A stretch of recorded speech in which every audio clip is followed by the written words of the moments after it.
இப்போ உள்ள அரசியலில் வெற்றி பெறணும் அப்படின்னா முக்கியமான குணங்களாக நீங்கள் வந்து எதை இது பண்ணுறீங்க? இப்போ உள்ள அரசியல் இல்லை, எப்போ உள்ள அரசியல் இருந்தாலும் சரி, நமக்கு 3 முக்கிய குணங்கள் எப்பவுமே வேணும். என்ன 3 முக்கிய குணங்கள்? ஒன்று, கண்டிப்பாக க்ளீனாக இருக்கணும், லஞ்ச லாவணி இல்லாமல் இருக்கணும். 2வது, பொது சேவை செய்யணும். 3வது, எவ்வளோ பெரிய பிரச்சனை வந்தாலும் அதை எளிதாக தீர்க்கக்கூடிய ஒரு மனப்பக்குவம் நமக்கு காணும்.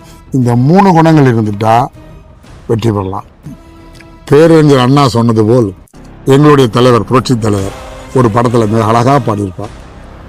கடமை இருந்தால் வீரனாகலாம், கருணை இருந்தால் வள்ளலாகலாம், பொறுமை இருந்தால் மனிதனாகலாம், இந்த 3ம் இருந்தால் தலைவனாகலாம் என்று மிக சிறப்பாக குழந்தைகளுக்கு பாடி கொடுத்திருக்கார். இந்த 3ம் நம்முடைய இன்றைய சமுதாய அரசியலில் கண்டிப்பாக வேண்டும் என்னுடைய அரசியல்.